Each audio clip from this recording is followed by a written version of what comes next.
Good morning and welcome to Worldwide Wisdom. Today we're learning about a labor of love.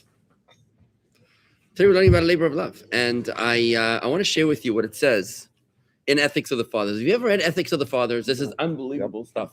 You should check it out. It's in this blue sitter over here. If you go to the blue sitter, anytime you board in shul, you can go to the blue sitter and you just go to page 271. Is that it? 271. Yeah, 271. Good. Well done. On page 271 is here's what it says. I want to share with you what it says in the Ethics of the Fathers about labor, the workforce. Here. It says, said Rabbi Gamliel, the son of Rabbi Yehuda the Prince, it is good to combine Torah study with an occupation, for the effort required by them both keeps sin out of mind. While all Torah study not combined with work will in the end cease and lead to sin. All who occupy themselves with the affairs of the community shall be engaged with them for the sake of heaven. For the merits of their fathers assist them, and their righteousness endures forever. And upon you, says God, I will bestow great reward as though you had accomplished it all by yourselves. I mean, lots to unpack over there, but the one part I want to focus on is where it says that any Torah which is not associated with an occupation is doomed to fail. Can anybody tell me what you think that means? What does that mean? Any Torah that's not associated with an occupation, what? You have to bring Torah into your business. Torah into your business. So you have a business. You're an entrepreneur. You're whatever you are, right? And you have to bring Torah into your business. Otherwise, the Torah study will not endure.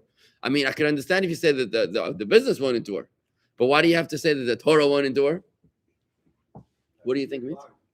Has to be applied. Seriously, do you know people that study Torah without having a job? So what's the problem? They're at the Kolo. They're in the Kolo. What's the big deal? Those are the guys that are studying Torah day in and day out. I want to tell you, we have a bookkeeper here at the Chabad, lives in Israel, and she's a woman who's extremely talented, very capable. Her husband studies Torah all day long. And it's a labor of love. I mean, she wants to support her husband's Torah study. So he studies Torah. I don't know if he makes anything, but she, gets, a tremendous amount of work done. She helps a tremendous amount, our community and whatever. She's a very, very talented person. And that's what she does. So he studies Torah day in, day out. Is this like a terrible thing that he studies Torah? Is that such a bad thing? That because he's not associating it with an occupation, therefore it's not going to last? What is that even supposed to mean? There are many Jews that study Torah without an occupation. Let me share with you the interpretation of the Baal Shem Tov, the founder of Hasidus, who was born in the year 1698, and he passed away in the year 1760. He says something fascinating. He says that what it means that any Torah that has no occupation associated with it will not last, this is referring to the mitzvah from this week's Torah portion. The mitzvah which says, thou shalt not take revenge, and thou shalt not bear a grudge. You know what the difference is? Take revenge and bear a grudge? One is action. No, they're actually very something I'll explain to you. Against your fellow Jew, and you shall love your fellow Jew as yourself. I am God. He says what it means, Torah study without an occupation. This refers to the mitzvah of loving your fellow Jew. He calls the mitzvah of loving your fellow Jew a business, an occupation. He calls the mitzvah of loving a fellow Jew an occupation. Now, let me just explain to you the difference between revenge and a grudge. Revenge and a grudge like this. When somebody comes over to you to ask you if you can borrow your car, and you say, of course you can borrow my car because I'm not like you when you didn't lend me your car last week, but I will lend you my car. That is a grudge. Right. Revenge is like, you want to borrow my car? No, because you didn't give me your car last time. That's why. That's revenge. Okay, so that's revenge and a grudge. They're both like a strong sentiment. He's got his own thing going on over there. Whatever. Thanks. So the Baal Shem Tov explains that occupation is referring to the mitzvah of loving your fellow like yourself. And the question is, what's the Baal Shem talking about? Why does he call the mitzvah of loving your fellow like yourself an occupation, a business? Now, to reinterpret, he says, when you read the mission and ethics of the fathers, it means anyone who studies Torah without an occupation of making it a business to love your fellow Jew, that Torah study won't last. So what's the comparison between Torah study and a business? Why this mitzvah being different to all other mitzvahs? That this particular mitzvah is singled out to be a business. Maybe charity should be a business. Maybe prayer should be a business. Why is this mitzvah a business? What does it even mean that this mitzvah is a business? The way the Rabbi explains it, Andy, is a little bit similar to that, along those lines. That what do you do in a business? A business is not something where you wait for something to happen. You don't open a store and sit there like this, waiting for customers to come in. You go out and you kill something and you bring it home. You put out ads and you make phone calls and you buy leads and you do SEO and websites and emails and marketing. And if somebody walks in and says, hi, do you sell jewelry? And you say, yes. Would you have ABC? And you wouldn't just say, no, jump in the lake. You would say, no, I'll get it for you. Well, tell me what you want. You make it a business. You get involved. You get a connection. You say, well, I don't have that, but I have this. And maybe I can help you with this and the other. And this is how you do business, right? You got to go out and really, you got to be proactive. The key word here is being proactive. As opposed to a W-2 employee. A salaried employee clocks in at 9 o'clock, clocks out at 5 o'clock. In, out, done deal, it's all over. The 1099 knows, the contractor knows that if he doesn't deliver, he's not gonna have a client anymore, right? Or the entrepreneur knows, he understands that I've got to be able to make business profitable, otherwise there's not gonna be any business. So love your fellow is an active thing, not just a passive love and neutral. That's exactly right. Loving your fellow Jew is not something that happens to you, reactive. It's something you have to actively be proactive about. In other words, you can't just say, I love all fellow Jews that agree with me. I love all fellow Jews that are like-minded individuals. That's not the way it's supposed to be. No.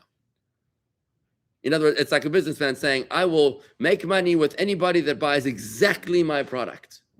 Right? That wants exactly the color and the size that I have in stock, right? You can survive a business like that. What I mean, if you active, meaning that somebody's got problems, so you love your problem person, the drug addict, the criminal, the whatever, you reach out, you fix them. Yeah, this is what I'm talking about. That's the active part. This is what I'm talking about. You go out and get him, right? In other words, not only a Jew that you disagree with, are you going to go out and try to make a relationship with them because you love them like yourself? But even a Jew who's got problems, the addict, the meshugane, the dreikup, the nudnik. We've got many, many words in Yiddish to describe all sorts of personality profiles. Many words, no shortage of words. There's the shmendrik, there's the kupdreyer. You know what kupdreyer is? Yeah. There's the kvetch. You know what the kvetch is? Mm-hmm. Complainer, Yeah. right? There's the nudnik, which drives you crazy. The shmendrik, the shlemazel, right? There's also the people. You just want to have nothing to do with them. No. You got to go out and get them. Now, I'm not talking about being a glutton for abuse. I don't believe that a person needs to be a glutton for abuse.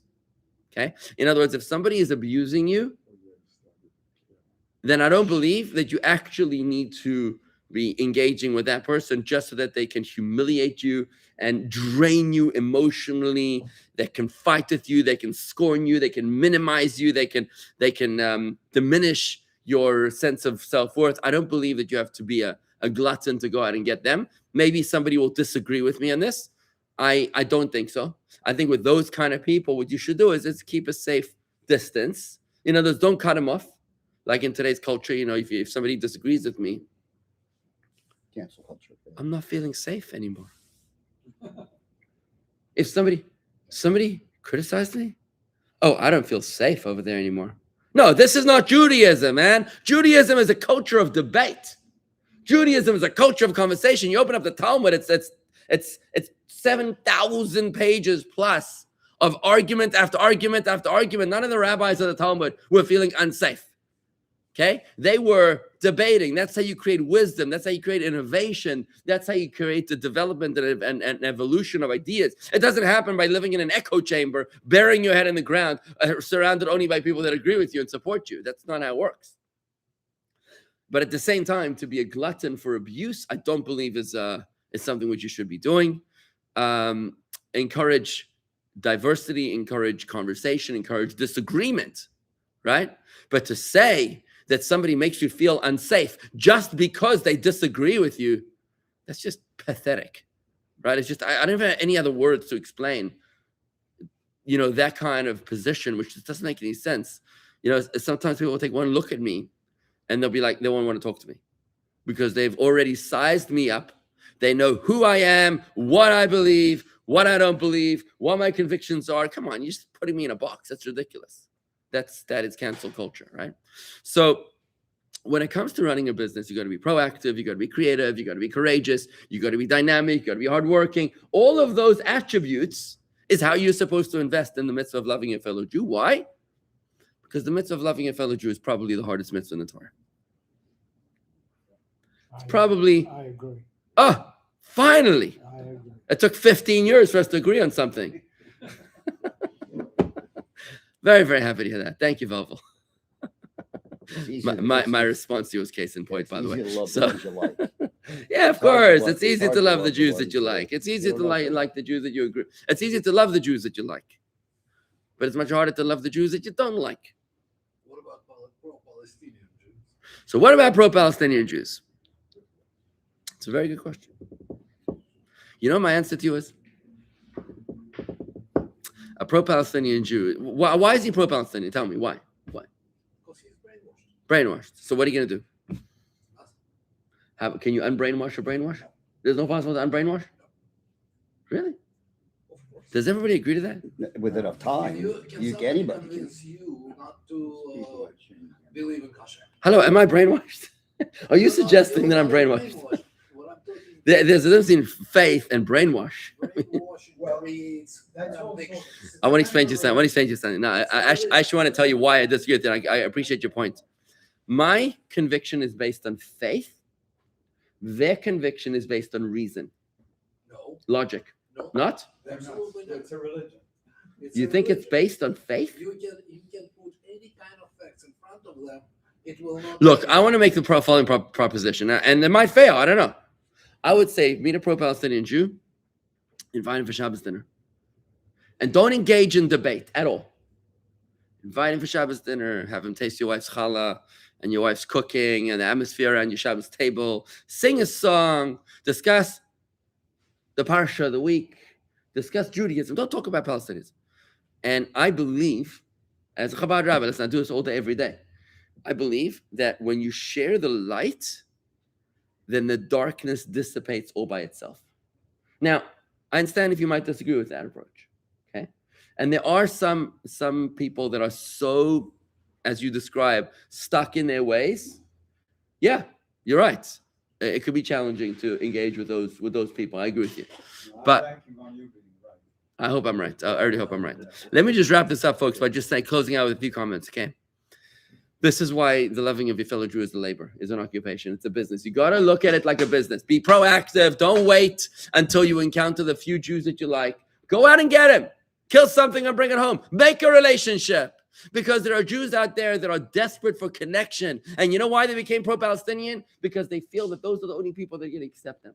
There's an isolated Jewish kid whose parents didn't have the brain to send the kid to Hebrew school, to give the child a relationship with a rabbi and a rebbitzin, to give them any true Jewish values. So here they are, they're stuck in college, and their Muslim boyfriend is telling them, brainwashing them about all sorts of narishkeit, about Erdogan's worldview, right?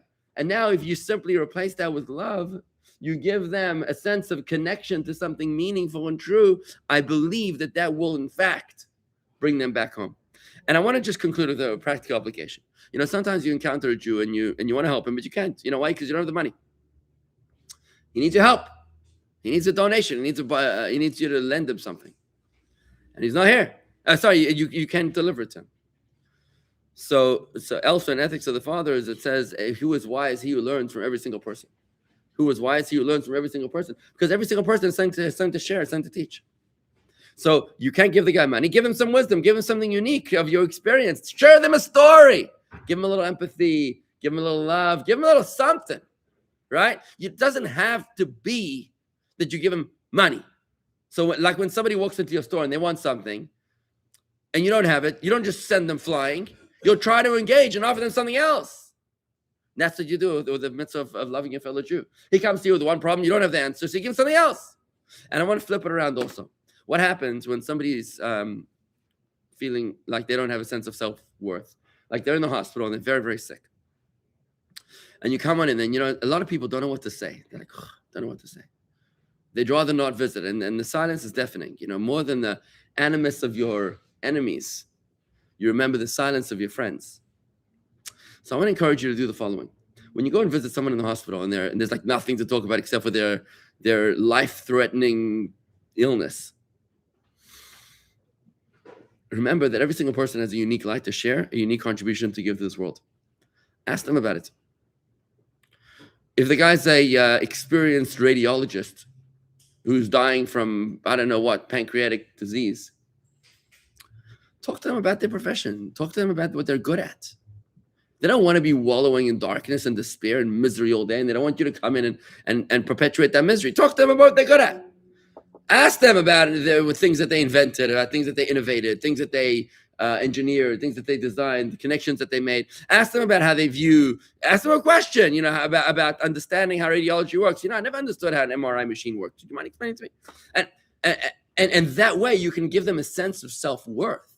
This is deep empathetic ability.